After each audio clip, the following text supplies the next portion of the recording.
My stepfather, Reginald, secretly moved his daughter and her whole family into my apartment and, to top it off, threw my belongings into the garage like they were sacks of trash. When I confronted him, he just shrugged and said, "She deserves that apartment more than you."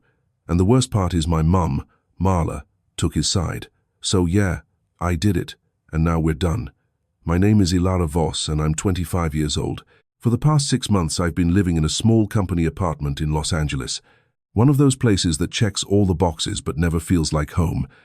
Everything is practical, white, a little cold, a bed, a table, a tiny kitchenette that's barely enough to heat up a meal. It's nothing like the spacious 3-bedroom apartment I inherited from my dad in New York City. That one was actually a home. My dad died in a plane crash just a year after I finished college. I still remember it perfectly. One day he was texting me about a work trip like it was nothing, and the next his name was all over the news. When I saw it on the passenger list, it felt like a punch to the chest, like someone had turned the lights off inside me. My dad always made sure I would have stability. My parents divorced when I was 13. It wasn't loud or full of endless fights. It was just sad. It ended, and that was it. He moved into his apartment and my mom and I stayed in the house. I saw him on weekends. For a couple of years we found a new rhythm, different but solid. Around the 2nd year after the divorce, my mom met Reginald. Reginald wasn't a movie monster.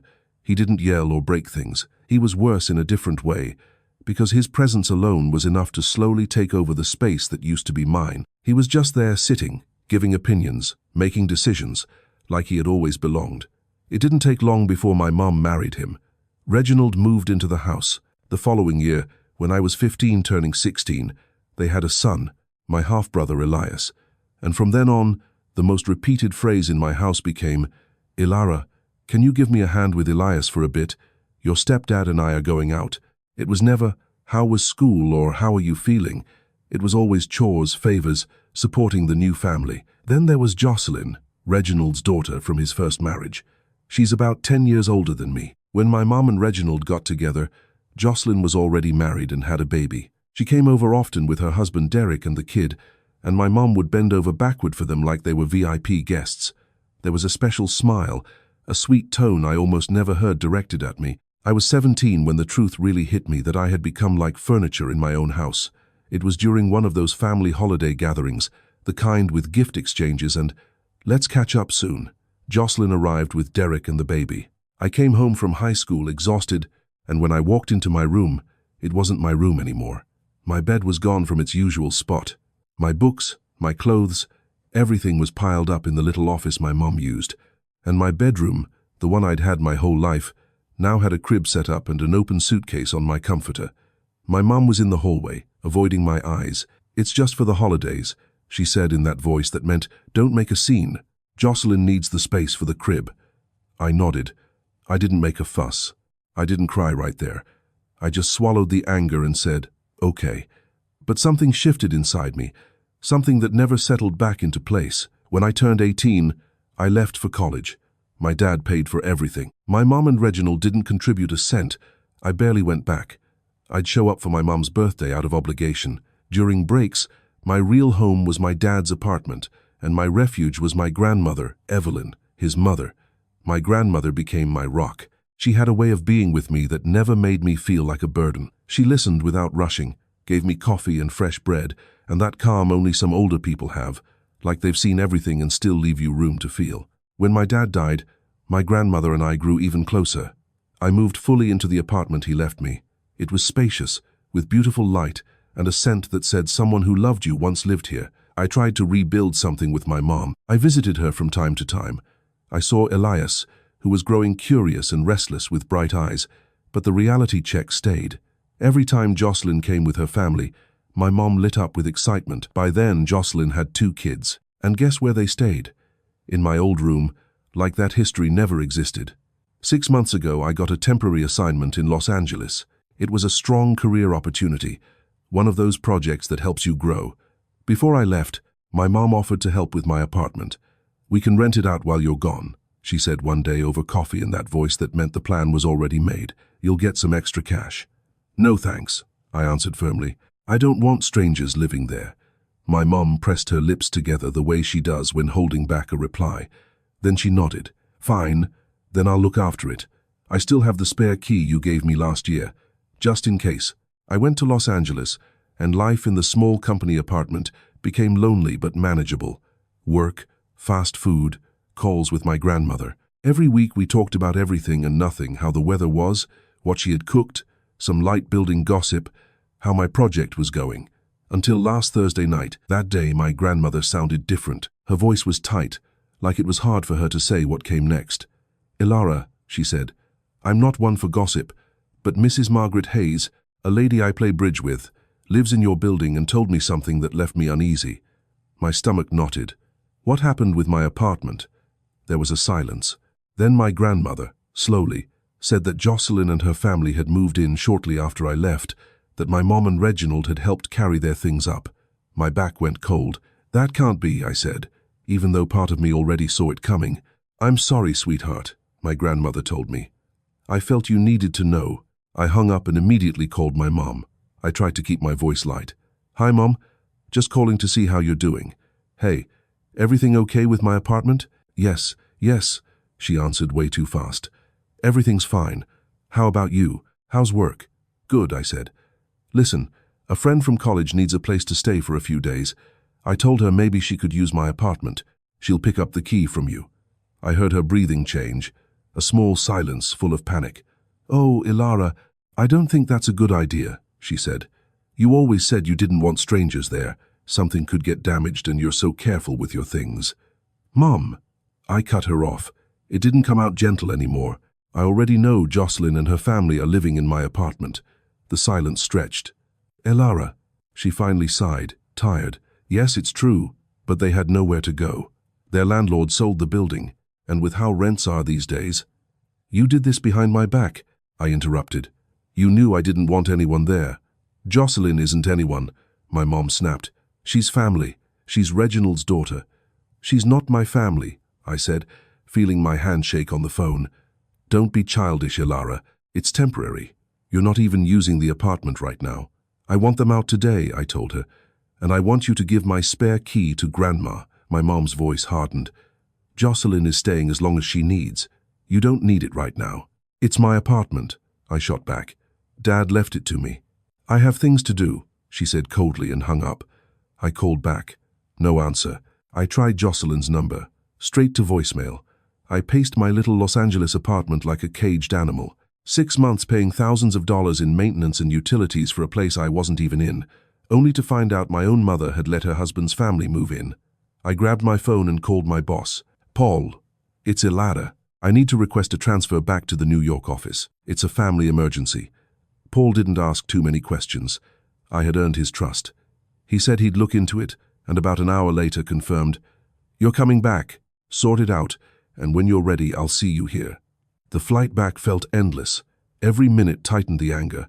I rehearsed conversations in my head, and none of them ended well. I landed in New York, grabbed my suitcase, and took an Uber straight to my grandmother's house in Brooklyn. When she opened the door, her face lit up and then changed because she saw my expression. "I didn't think you'd come so fast." She pulled me into a hug. She smelled like coffee and that soft perfume she always wears. It calmed me a little, though the anger stayed lodged inside. "I couldn't stay there," I said. "I need to see what they did to my apartment." "First, let me make you some tea," she insisted. "You look exhausted." While she moved around the kitchen, I let Paul know I was back in the city. Then I sat at my grandmother's table and watched her work efficiently, like the world couldn't knock her down. "Have you spoken to my mom since you told me?" I asked. My grandmother shook her head. "No. Marla and I haven't gotten along well since your dad passed. But yesterday I drove by your building because I was still worried after what Mrs. Hayes said. I saw their car. And I saw yours." "My car?" I almost choked on the tea. "The one you left in your mom's garage," she confirmed seriously. "It was parked outside your building. They're using it." Yes. My stomach turned. My apartment, my things, my car, everything, as if I didn't exist. I stood up. "I'm going now." I took an Uber and headed to the building.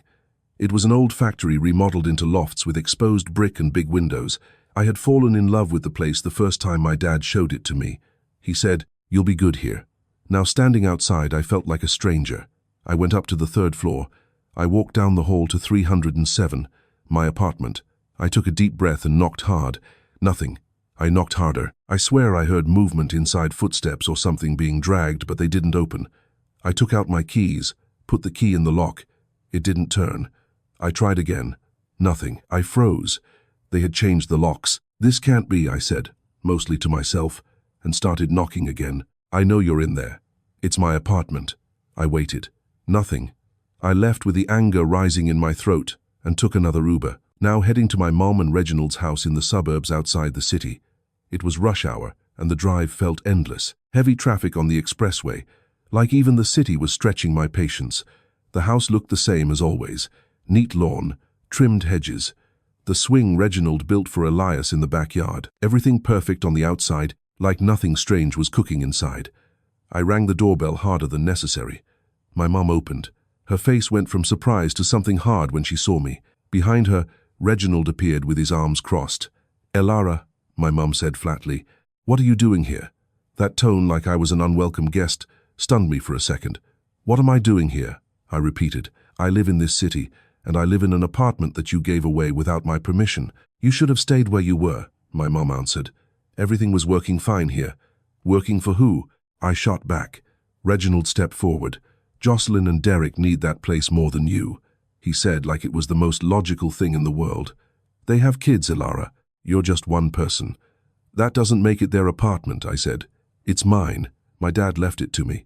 "And you left it empty," my mom cut in. "Jocelyn lost her place. Did you want us to leave them on the street?" "You could have asked me," I answered. "Or help them find something else, or let them stay here." Reginald's face grew heavier. "There's no space here. Besides, Jocelyn deserves that apartment more than you. She has a family to support." My face burned. "And my car," I said, remembering what my grandmother told me. "The one I left in your garage before I left." Reginald shrugged. "We gave it to Jocelyn. Hers broke down and she needed it to get around with the kids." I looked at my mom. I searched for regret, doubt, even a little shame. Nothing. Her face was closed. "Your things from the apartment are in the garage," she said, like she was doing me a favor. "Can you take them now? They're in the way." "In the way," I repeated. My voice came out hollow. As always, my mom tensed a little but said nothing. "I'll call a moving truck," I said, pulling out my phone. I stayed standing in their doorway, not accepting her lukewarm offer to come inside. I didn't want to be there. I couldn't. When the moving truck arrived, I showed the crew the garage. There were my things, boxes stacked carelessly, my chair, my nightstand, stuff tied with rope like they had cleared it out in a hurry. "Where to, miss?" the foreman asked. I gave him my grandmother's address. While they loaded my things, Elias came home from school. He had his backpack, uniform a little crooked, and when he saw me his face lit up. He ran toward me, but my mum grabbed his arm. "Go inside and do your homework," she told him. "Elara is busy." Elias's face fell. He looked at me with questioning eyes. Then he obeyed and went in, glancing back once more before disappearing. When they loaded the last box, I turned to my mum. "And what are you going to do when I get my apartment back?" I asked. "Because I am getting it back." "Don't cause problems, Elara," she warned quietly. "Jocelyn has nowhere to go right now." "That's not my problem," I answered. I got into the passenger seat of the moving truck. As we drove away, I saw my mum standing in the doorway with that face that says nothing and says everything. At my grandmother's, we unloaded everything into her garage. The move cost me a few $100s, and every box we carried hurt like they were ripping away my place again. When the crew left, my grandmother put her arm around my shoulders. "And now what?" she asked gently. I looked at my boxes, my life packed in cardboard, the things my dad left me, the memories, all boxed up so others could settle in. "Tomorrow I'll figure it out," I said. "Right now I need to sleep." That night, lying in my grandmother's guest room, I made a decision. They were sure I would do what I always did, swallow the anger, adapt, stay quiet. But not this time. I got up early, showered, had breakfast with my grandmother, and sat at the computer to look up information, not to play lawyer, but to understand what I could do without getting into bigger trouble. Property, possession, unauthorized entry, unauthorized use of vehicle. My grandmother served me coffee. "What's the plan?" she asked. "I'm going to file a report," I said. "They moved into my apartment without my permission, and they're using my car." My grandmother nodded seriously. I called to ask about the procedure, and they told me the right thing was to go to the district attorney's office to present the case. They also made it clear that a formal eviction takes its course, but they could provide support to prevent fights, document everything, and seek voluntary surrender of keys if the people cooperated. I grabbed my driver's license, digital copies of the apartment deed and the car papers. I kissed my grandmother and left. At the DA's office, I was helped by an officer named Martinez. She wasn't quick to smile, but she had kind eyes. I explained everything.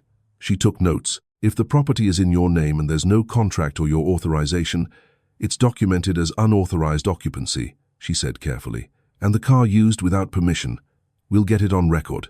I showed her the documents. She reviewed and compared details. It's clear, she said. In the end, we can accompany you today to confirm you're the owner, request voluntary surrender of the keys, and keep this from turning ugly. If they refuse, we document the refusal and you proceed through the proper channels. I felt, for the first time in days, that I wasn't alone. Today? I asked. Today, she confirmed. Give me an hour to coordinate. That hour passed between phone calls and bad machine coffee. I let my boss Paul know what was happening. I told him I'd sort it out and be ready Monday. As promised, Officer Martinez returned with another officer, Rios. They said we'd meet outside my building. I took an Uber because my car was still with Jocelyn. We met there and went up together in the elevator to the 3rd floor. My heart was racing. Officer Martinez knocked firmly on apartment 307. Authority, please open the door. Long seconds passed. Movement inside. Finally, a man's voice Derek's asked from behind the door. What's going on? Open the door, please, Officer Rios said seriously. The door cracked open. Derek peeked out. When he saw me, his eyes widened. What's your problem, Ilara? He grumbled. Open it fully, Officer Martinez ordered. Derek opened it, and there was Jocelyn in my living room holding one child and another, peeking from behind her legs. My apartment, my space, was full of their things, toys on the floor, a couch that wasn't mine, boxes, backpacks, clothes hanging, and the walls that used to be soft grey were now painted a bright yellow that hit my eyes hard. Ilara, Jocelyn said coldly, you could have given notice. Notice to enter my own apartment, I answered. The one you moved into without my permission. Officer Martinez stepped forward. Ma'am, she said clearly, the owner is present and has proven ownership. We're here to document and request voluntary surrender of the property and the keys. This is being recorded. Jocelyn's face turned red. My mom gave us permission, she said, pointing at me like I was the intruder. We had nowhere to go. We have children. Officer Rios spoke calmly. We understand the situation, but authorization must come from the owner. If you refuse to surrender, we document the refusal and the matter proceeds legally. The smartest thing is to avoid problems and hand it over today. Derek clenched his jaw. This is ridiculous, he said. We've been here for months. We even made improvements. Improvements I didn't ask for, I answered. Looking at the yellow walls in my living room turned into a daycare. Officer Martinez kept her tone firm. Today we are requesting voluntary surrender. You can take essentials now. The rest can be coordinated later, but the apartment is surrendered today. Jocelyn opened her mouth like she couldn't believe it. And our things, she protested. We're not leaving empty-handed. Take what you need, Officer Rios replied. Clothes, documents, basic items. For everything else, we'll document and arrange. It's not about fighting, it's about order. Jocelyn started crying. The child she was holding got restless. The other clung to her leg. We have 2 kids, she said in a broken voice, looking at me. Where do you want me to go? How can you do this to family? Something lit inside me then, but it wasn't blind rage. It was a hard clarity. Family, I repeated. You were never my family, Jocelyn.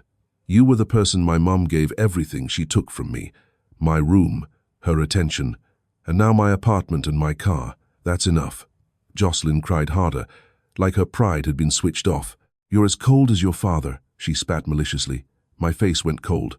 Don't you dare talk about my father, I said quietly but so firmly that even Derek froze for a second. Pack your things and leave the keys to my car on the table. Derek took a deep breath, swallowing a fight. He put his hand on Jocelyn's shoulder. Come on, he murmured. We'll go to your dad's. We'll figure it out later. I stayed near the entrance while they packed in a hurry. Suitcases, clothes, toys, diapers. Jocelyn threw angry looks at me between sobs. The officers stayed to make sure there was no damage. About an hour later they were ready. The kids followed, one sniffling, the other quiet. Derek left some keys on the table with a hard clack. "We fixed a leak in the bathroom and changed a few things," he said bitterly, like he needed the last word. "You're welcome." I didn't answer, not because I lacked words, but because I didn't want to give them even that. When they left, Officer Martinez asked if I wanted the car matter kept separate. I thought for a second. "Document it," I said. "But I don't want this to get bigger. I just want my life back." They gave me documents to sign confirming voluntary surrender and that authorities had witnessed the situation. They left. I closed the door alone and walked slowly through my apartment, as if entering for the first time. I saw the ugly couch. Things moved around. My kitchen messed up. My workspace turned into a kid's room. I went into the bathroom and saw it. On the mirror, written in red lipstick, were two big words: "Bad daughter." I stood there looking at it, at my reflection behind it. If this had happened 6 months earlier, maybe I would have cried right there. Maybe I would have felt guilt. But in that moment, what I felt was something cold and firm. I grabbed a paper towel, wet it, and started wiping the lipstick slowly, without hurry, like someone cleaning a stain they no longer want in their life. When the mirror was clean, I looked out the living room window. Below, I saw Derek loading suitcases into a car that wasn't mine. My car was parked nearby, and for the first time I saw it for what it was, another proof they had crossed the line. I watched them drive away, and when they disappeared, I felt a weight lift off me. The following days were a whirlwind. I called a locksmith and changed the locks. I notified the building management that only I could authorize entry and that no information or access should be given to anyone else. I ordered a deep clean. I arranged for movers to bring my things from my grandmother's garage. It hurt to see my furniture out of place. My memories moved like they meant nothing. The first thing I did was paint. That yellow screamed at me. I took a whole day to bring the walls back to soft gray, the color I liked. I climbed a ladder, roller in hand, and felt every stroke was reclaiming a piece of myself. My phone wouldn't stop ringing. My mom called again and again. Reginald too. Then Jocelyn. I didn't answer. I only answered my grandmother. "They're staying with your mom," she told me in one call. Marla called me furious. I hung up. "I don't have patience for that anymore." "Thank you," I said, roller still dripping paint. "Really, thank you." On the third day, while I was arranging books on the shelf, my phone rang again. It was my mom. I didn't want to answer, but something in me, maybe to close the circle, pressed the button. "What do you want?" I said without pleasantries. "How could you do that to your sister?" She burst out in a high voice I hadn't heard in years. "You left them on the street with children." I took a deep breath. I set the book on the table. First, Jocelyn is not my sister. Second, I didn't leave anyone on the street. They're with you, which is where they should have been from the beginning. "But they can't stay here much longer," my mom said, and for the first time real desperation slipped into her voice. "This house isn't big enough for everyone." "Not my problem," I answered. "You should have thought of that before giving away my apartment without asking." My mom clicked her tongue like I was the one who didn't understand. "You're selfish," she said. "Jocelyn needs that apartment more than you." I stayed quiet a second, waiting for it to stop. It didn't. "Besides," she continued, lowering her voice like it was obvious, "your grandmother is getting old. She won't last forever, and when she's gone, you'll inherit her house too. You can give your apartment to Jocelyn. You have extra, right?" My throat tightened. "So that was it? You think I have extra?" I asked quietly. "So you decide to hand out what's mine?" "Ilara, don't exaggerate," she said quickly. "We're talking about family." "No, Mom," I answered. "We're talking about my property, the one my dad left to me. And what my grandmother does with her house is her business, not yours." There was a pause. Then my mum changed her tone like she was putting on a friendly mask. "Look, Ilara, maybe we caught each other at a bad time. Why don't you come for dinner tonight? We'll talk like adults. Elias misses you." That pulled at me inside. Elias, that boy who looked for me with his eyes when my mom pulled him away. That boy who was guilty of nothing. But I straightened up. "Talking was before you took my home and my car," I said. And I corrected myself so there would be no doubt. "Before you took my apartment and my car. There's nothing left to talk about." My mom stayed silent, and I felt that if I didn't say it right then, I would slip back into the old role. "I don't want you to call me anymore," I said. "And don't come near my apartment. It's over, Mom." It hurt, but I said it. "Tell Elias I love him. When he's older, if he wants to find me, I'll be here. But you, Reginald and Jocelyn, you're not my family anymore." I hung up before she could reply. I blocked her number, blocked Reginald's, blocked Jocelyn's and Derek's. Then I sat on my recovered couch in my clean living room and cried. Not for them. I cried for me, for the years I spent trying to earn a place where it was never going to be given. The next morning, someone knocked on my door. I looked through the peephole and was surprised. It was Paul, my boss. I opened. "Good morning," he said, with that calm smile he always has. "I brought some documents for the transfer, and I had a meeting nearby. Wanted to check if you were okay. Can I?" "Yes," I answered, still not understanding why he was there. I made coffee. While it brewed, Paul walked around the living room. "Your place looks really good," he commented. "Much better than the little box they gave you out there." A small laugh escaped me. "Thanks. It was my dad's." We sat with coffee and, without planning to, I told him everything. The divorce, my mum's second marriage, my dad's death, the inheritance, Jocelyn, the taken apartment, the car, the report, the voluntary surrender, the painting, the cut-off. Paul listened without interrupting. When I finished, he stayed quiet for a second, thinking. "Well," he said at last, "ready to come back to work?" "Yes," I answered. "I need it. I need the distraction."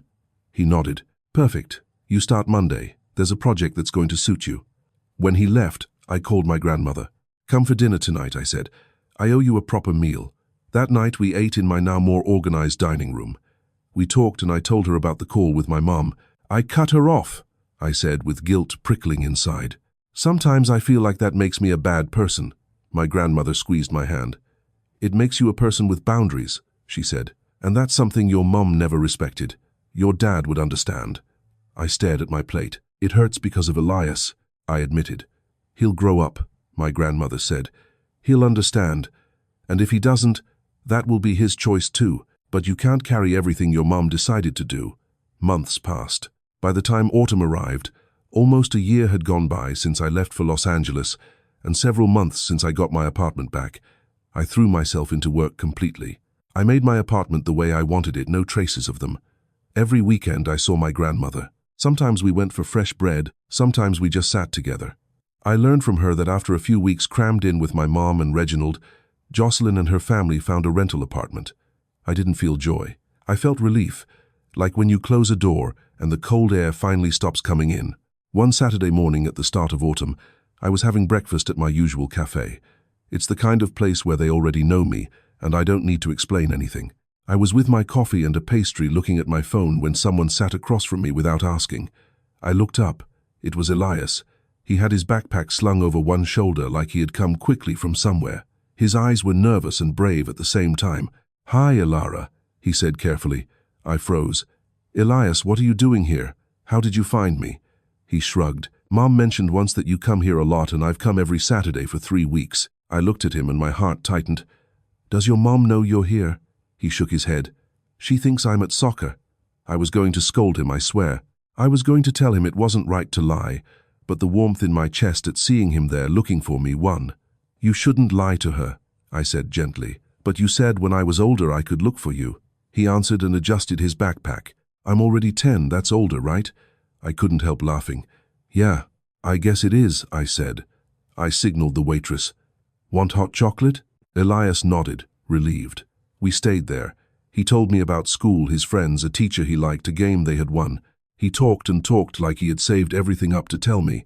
And I, listening to him, felt something inside me start to settle. I didn't need my mom, or Reginald, or Jocelyn.